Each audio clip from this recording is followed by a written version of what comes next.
kita baca Quran di rumah. Kebetulan pula suara kita pun indah. Ambil mikrofon. Pukul 2 pagi. Tak cukup ambil mikrofon, letak dia punya speaker dalam tingkap situ. Mungkin niatnya nak baca Quran. Di luar sana orang tidur, orang sedang rehat, ada orang sakit, mungkin ada orang yang sedang ingin fokus dengan khusyuk ibadahnya sendiri tanpa diganggu. Apa pasal awak ganggu jiran dengan speaker awak itu? Darul mufasid muqaddam ala jalbil. Saat kita ingin melakukan kebaikan, pastikan kebaikan itu tidak mengundang mudarat pada orang lain. Innal ladzina utul ilma min qablihi idza yutla alaihim yakhruna lil adqani sujada. Mereka bila dibacakan ayat-ayat kepada mereka, yakhruna lil adqan, mereka terus yakhruna ini segera pergi ke sujud. Lil adqan, adqan ini dagu sini. Ayat orang sujud dengan dahi. Macam mana dikatakan di sini sujud dengan dagu? Yakhruna lil adqani sujada. Kata Syekh Muhammad Mutawalli Sya'rawi mengatakan mereka punya sujud itu sampai sujudnya mubalaghah. Mubalaghah maknanya sujud bukan dahi saja, tapi dengan hidung sekali, dengan mulut sampai dengan dagunya diletakkan sebagai simbol serentak serahnya, patuhnya mereka kepada Allah Subhanahu wa taala ketika dibacakan ayat-ayat suci Al-Qur'anul Karim tentang sifat-sifat Nabi Muhammad SAW. Gembira karena apa yang mereka dengar selama ini dalam kitab-kitab mereka ada dan terbukti dengan diutusnya Nabi Muhammad sallallahu alaihi wa ala alihi wa sahbihi wasallam. Manusia ini dapat dipengaruhi dengan apa saja yang berlaku di sekelilingnya, baik itu daripada apa yang didengar atau apa yang dilihat. Terkadang orang mendengarkan musik, maka dia akan terbawa dengan alunan musik sehingga dia macam terhibur, macam mata enjoy, tergantung musiknya. Kalau musiknya lompat-lompat, maka dia pun terkesan dengan suara musik itu lompat-lompat juga. Kalau dia mendengar kata-kata yang menyakitkan, maka dia akan raddatul fi'l, reaksinya pun juga tidak elok, tidak baik atau kasar dan kaku.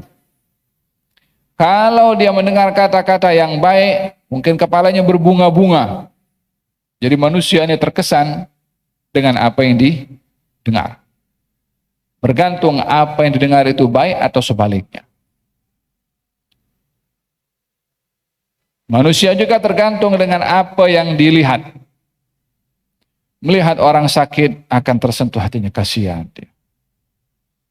Melihat orang bikin hal, dia geram macam nak halau orang itu. Jadi manusia pun terkesan dengan apa yang dilihat. Pernah tengok orang tengok bola sepak itu kan, kalau yang bawa bola itu udah dekat dengan gol, kalau yang bawa gol itu dia punya geng, dia punya grup, dia lompat sampai kaki kena meja, tertumpah itu, tertarik tak sedar ya, karena terkesan dengan orang yang bawa bola itu. Dia tengok je. Kalau yang bawa bola dia punya musuh, bukan punya geng, dia punya muka dan lain macam. So manusia terkesan pun juga dengan apa yang dilihat. Kalau yang lebih teruk, kalau orang sampai histeria itu, kalau tengok hal-hal yang entah konser apakah semuanya, teriak pasal apa lah. Intinya manusia terkesan dengan apa yang berlaku, baik apa yang didengar atau apa yang dilihat. Tidak ada yang terbaik yang menambahkan nilai keimanan untuk mempengaruhi hati dan jiwa manusia lebih daripada manusia itu terkesan dengan bacaan Quran. Kalimat yang dikatakan di sini yakhirruna lil adqani sujada, yakni terus sujud, reaksi riddatul fa'l. Ketika mendengar bacaan Al-Qur'anul Karim terus sujud. Ketika memahami makna yang ada dalam Al-Qur'anul Karim. Dengan demikian kita memahami bahwasanya Al-Qur'an ini memberi kesan kepada pembaca. Hanya bagaimana keadaan pembaca ketika membaca. Alunan musik itu kalau bagus, indah, kalau telinga problem, dia tak terkesan dengan itu. Orang bawa gol tadi kalau mata dia tak nampak, tak terkesan pun juga. Hati kalau tertutup ketika membaca Al-Qur'anul Karim, tak terkesan pun juga. Perlu kita untuk membuka kita punya hati ketika membaca Al-Qur'anul Karim supaya terkesan. Kata ulama mengatakan kalau kamu ingin berbicara dengan Allah, masuklah kamu ke dalam salat. Bila kamu ingin diajak berbicara oleh Allah, maka bacalah Al-Qur'an. Yakni bila diajak berbicara oleh yang Maha Kuasa Subhanahu wa Ta'ala, yang tahu kita punya perbuatan, kita punya silap, kita punya dosa yang orang banyak tak tahu. So kita kena sedar kalau kita sedang berhadapan dengan Zat yang tahu selok-beloknya kita. Agaknya macam mana kita nak berhadapan dengan Allah Subhanahu wa Ta'ala yang mengetahui segala-galanya tentang kita. Adakah kita boleh enjoy terus macam ni nak berbicara dengan firman Allah Subhanahu wa Ta'ala, atau kita dalam keadaan malu, takut pada Allah Subhanahu wa Ta'ala? Bergantung sejauh mana ma'rifah dan kenalnya orang kepada Allah, sejauh itu dia akan beradab kepada Allah Ta'ala. Dalam hadis Nabi Muhammad sallallahu alaihi wa ala wasallam, la yarjun nara man baka min khasyatillahi hatta ya'uda al-labanu fi ad-dar'i wa la yajtami'u ghubarun fi sabilillahi wa dukhanu jahannam fi minkharai Muslim abadan. Kaya tidak akan masuk neraka orang yang menangis kerana takut kepada Allah, sehingga air susu kembali ke tempat simpanan susunya, yakni perahan susu kambing itu. Kalau sudah diperas, sudah diperah, boleh balik lagi. Macam tu juga orang yang dia kalau menangis karena Allah Subhanahu wa Ta'ala tak akan masuk neraka, sebagaimana tak akan mungkin kembali susu kepada tempat simpanan susu itu. Untuk kita dapat terkesan dengan bacaan Al-Qur'anul Karim diperlukan hati yang bersedia, tadabbur, paham, dan kita menyadari, mengakui kepada siapa kita sedang berhadapan ketika membaca itu Al-Qur'anul Karim. Saya gambarkan tadi itu Najasyi terima surat Nabi turun dari singgasana, duduk bawah baca suratnya Nabi. Oleh sebab itu bergantung kepada kita punya adab kepada Allah ketika membaca Al-Qur'anul Karim. Elakkan baca Quran macam baca majalah bukan macamnya. Quran. Dalam keadaan berwudu, pakai baju yang bagus, menghadap kiblah, tidak dalam suasana bising. Jangan diletakkan Quran di sebelah kita adalah handphone untuk tengok masjid bergetar sikit, tengok siapa. Anda sedang berbicara dengan Allah Ta'ala. Macam mana boleh tengok ke masjid fulan dan fulan sementara sedang baca firman Allah Subhanahu wa Ta'ala? Jika khawatir terganggu, campak itu handphone dekat luar bilik itu supaya tak dengar sekalipun, atau getarannya pun tak dengar. Kadang-kadang manusia lemah dengan bergetar sedikit, masjid daripada siapa tu? Lagi-lagi kalau dah terbiasa cepat respon. Faham tu? Azim, agungkan Al-Quran ketika dibaca. Sebelum membacanya, na'am. Qal yaquluna subhana rabbina in kana wa'du rabbina la maf'ula. Mereka ketika sujud mengatakan subhana rabbina, maha suci Tuhan kami, in kana wa'du rabbina la maf'ula, sungguh apa yang dijanjikan oleh Tuhan kami adalah benar, merujuk kepada kebenaran wahyu yang diturunkan oleh Allah Subhanahu wa Ta'ala mengenai Nabi Muhammad sallallahu alaihi wasallam. Wa yakhirruna lil adqani yabkuna wa yaziduhum khushu'a. Mereka sujud dengan dagu mereka sambil menangis dan mereka bertambah khusyuk. Naam. Dalam hadis Nabi Muhammad sallallahu alaihi wasallam beliau bersabda, "Hurrimat an-nar ala thalath a'yun." Neraka diharamkan pada 3 mata.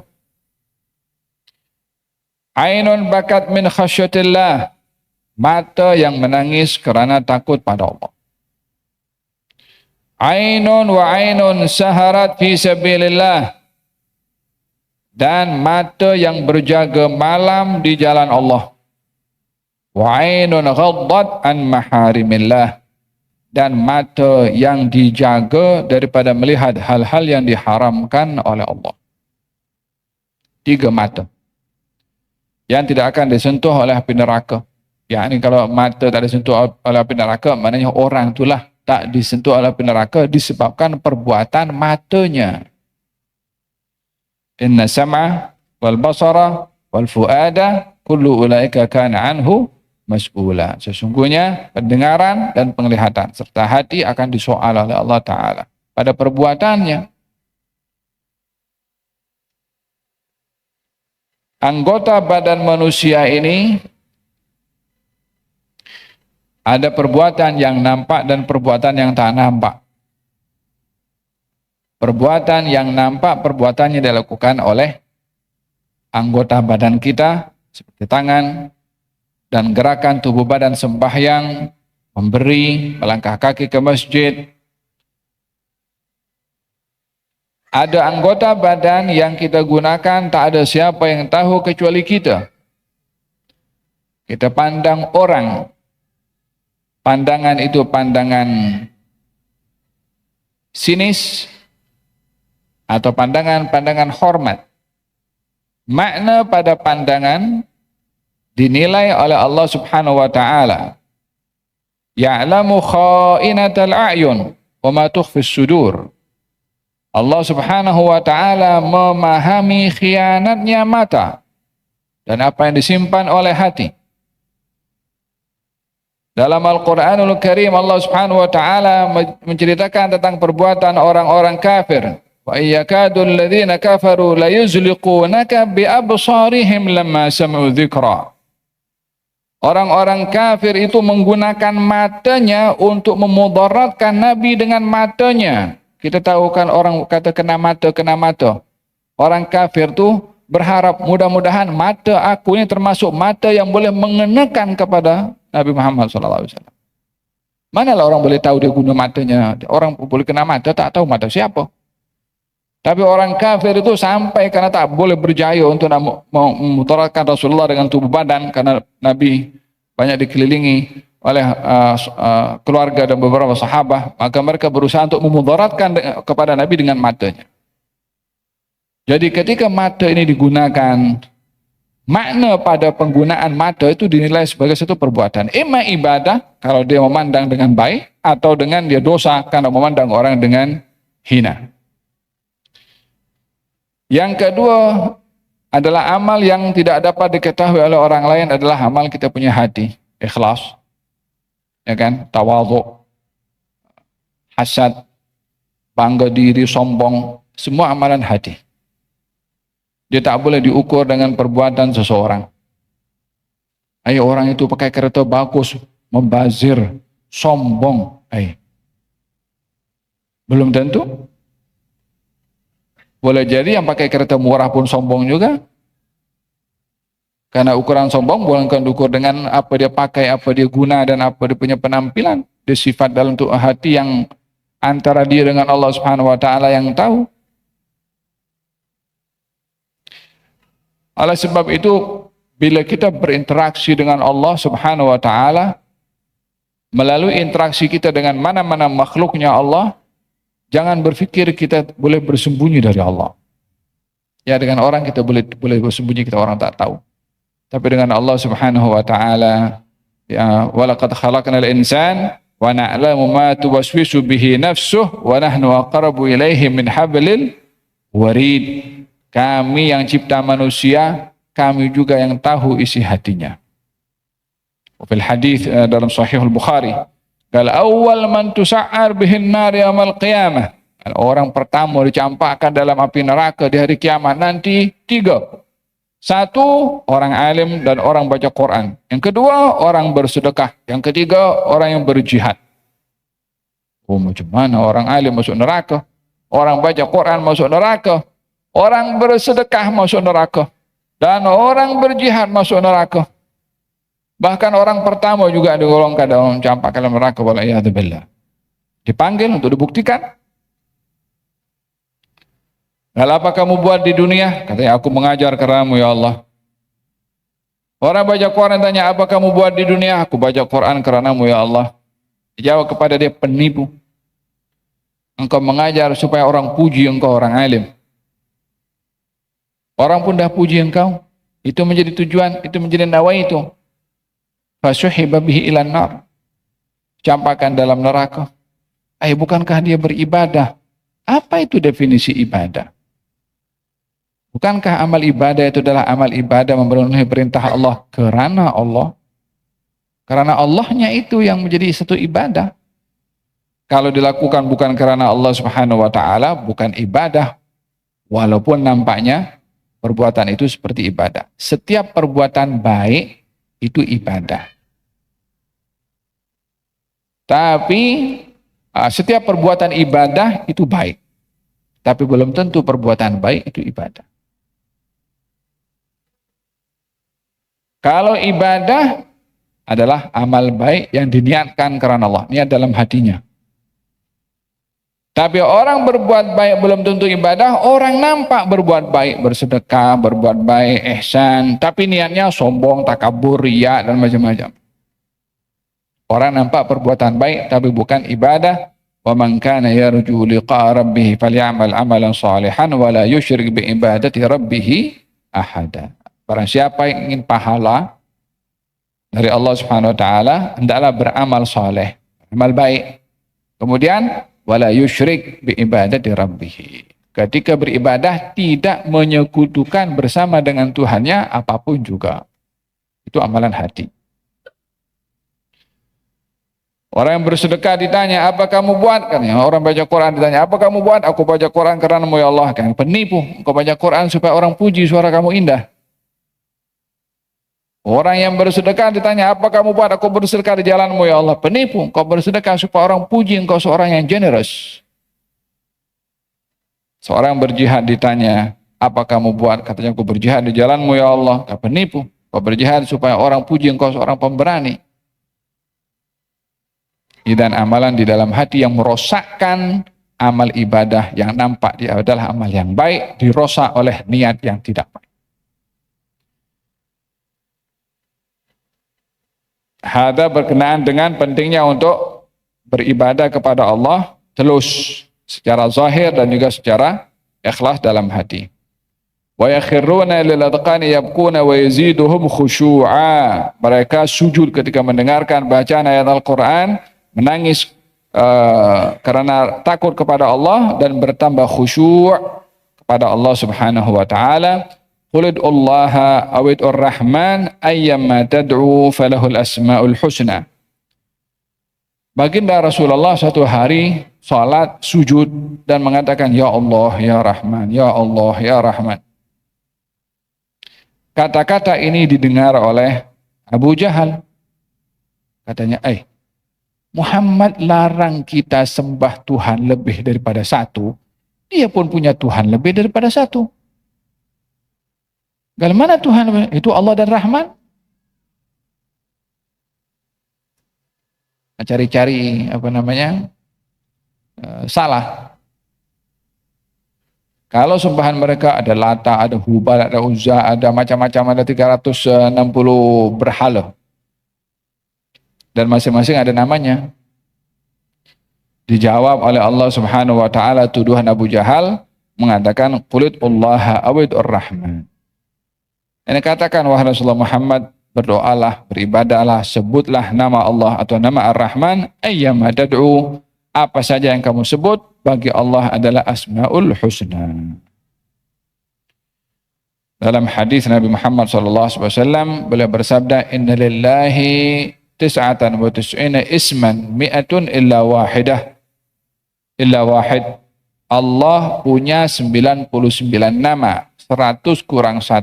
Man ahsaha dakhalal jannah. Siapa orang yang menghitungnya, maka dia masuk surga. Maksud menghitung di sini menghafal.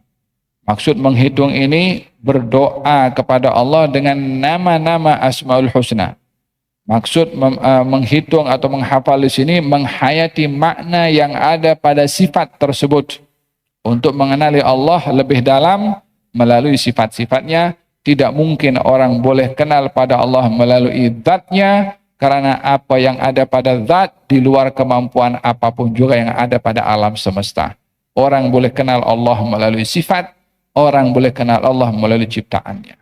Adapun az-zat, ketuhanan Allah secara hakikat, la ya'rifullaha illallah.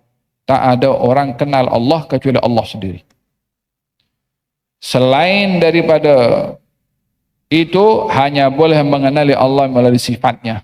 Allah Ar-Rahman, Allah Ar-Rahim, Allah Al-Latif, Allah Al-Wahhab, Allah Al-Mu'ti. Kita mengenal sifatnya Maha Rahman, Maha mengasihi, Maha Karim, Maha mengampunkan, Maha memaafkan. Daripada sifat-sifat itu, dan sifat itu menjadi nama kepada Allah Subhanahu wa Ta'ala.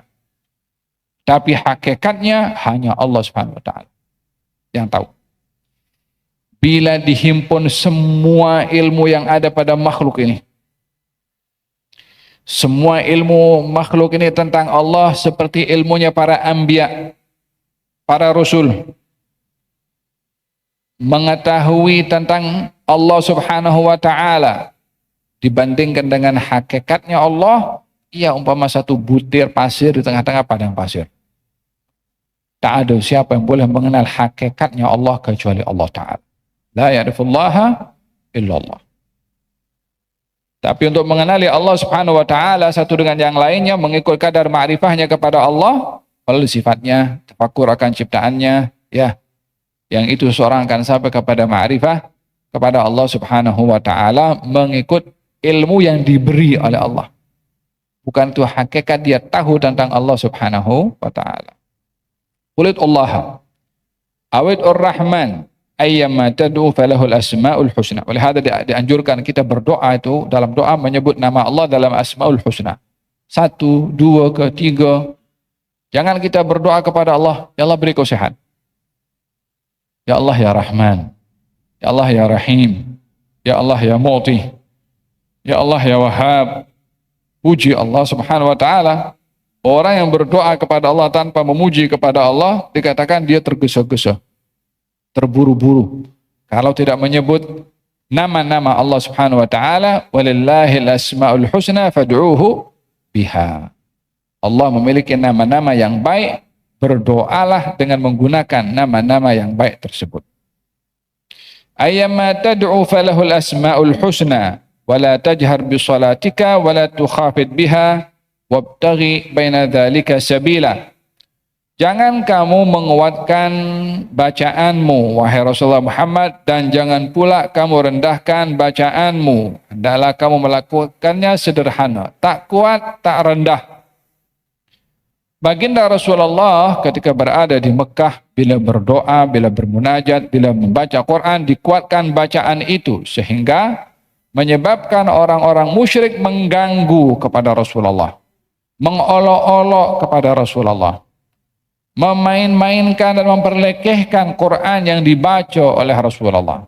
Maka untuk mengelak daripada mereka meremehkan dan mengolok-olok Al-Quran, Nabi diperintahkan untuk merendahkan suara supaya mereka tak dengar. Yang kalau mereka dengar, mereka akan olok-olok. Di sini kita belajar hikmah bahwasanya dar'ul mafasid muqaddam ala jalbil masalih. Menolak perkara buruk terjadi itu lebih utama daripada kita melakukan perkara yang baik. Apa ketakutnya kita baca Quran? Perkara yang benar? Perkara yang hak? Ya, tapi ini kalau mengundang keburukan, yang keburukan itu menyebabkan orang lain binasa, kamu saja yang selamat, dengan perbuatan kamu menyelamatkan diri orang lain boleh binasa, Kan lebih baik kamu tidak menjadi sebab binasa pada orang. Takkan kamu nak senang sorong-sorong saja, nak dapat pahala sorong-sorong saja. Kalau itu pun kamu lakukan untuk dirimu sendiri tanpa membahayakan orang, itu lebih ringan daripada kamu buat benda baik, tapi perbuatan baik kamu menyebabkan orang berbuat jahat. Sementara kamu boleh untuk melakukan benda yang baik tanpa menimbulkan orang berbuat kejahatan gara-gara kamu. Ini namanya dar'ul mafasid muqaddam ala jalbil masalih. Jangan jadi sebab keburukan untuk orang. Maka Nabi diingatkan, jangan kamu angkat suara kamu. Walaupun kamu beribadah baca Quran, walaupun kamu beribadah telus kepada Allah Ta'ala, perbuatan kamu mengangkat suara menyebabkan orang kafir mengolok-olok kamu, mempermainkan ayat-ayat Allah Subhanahu wa Ta'ala, menyebabkan mereka semakin jauh daripada kebenaran. Maka diperintahkan oleh Allah supaya merendahkan suara. Pada masa yang sama, dalam kamu merendahkan suara, janganlah sampai kamu halang kamu memperdengarkan sahabat-sahabat kamu. Wala tukhafid biha. Jangan kamu baca sorang-sorang, teman-teman kamu tak boleh dengar. Jadi bacalah Quran itu secara sederhana. Bagaimana sederhana? Dengan kadar suara yang tak sampai dengar orang kafir, supaya tidak mengolok-olok. Pada masa yang sama diperdengarkan kepada orang sahabat-sahabat kamu, supaya mereka juga mendapatkan hidayah dengan Quran. Paham dong? Kita baca Quran di rumah.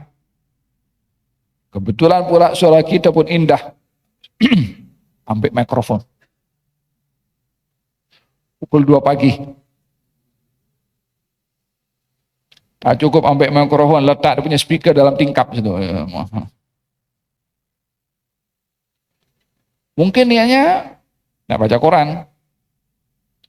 Di luar sana orang tidur, orang sedang rehat, ada orang sakit, mungkin ada orang yang sedang ingin fokus dengan khusyuk ibadahnya sendiri tanpa diganggu. Apa pasal awak ganggu jiran dengan speaker awak itu? Dar'ul mufasid muqaddam ala jalbil. Saat kita ingin melakukan kebaikan, pastikan kebaikan itu tidak mengundang mudarat pada orang lain. La dharara wa la dhirar. Kamu tidak boleh membahayakan sesuatu yang membahayakan diri kamu. Jika tidak, kamu jangan melakukan perbuatan yang membahayakan orang lain. Jangan berbuat sesuatu berbahaya atau mengundang bahaya. Itu konsep yang cukup indah dalam Islam, untuk kita berbuat baik kepada diri sendiri dan baik kepada semua, sehingga kita aman, orang lain pun aman. Rabbal alamin ya Rahmanu ya Rahim, salli Rabbi wa sallim ala khairil mursalin.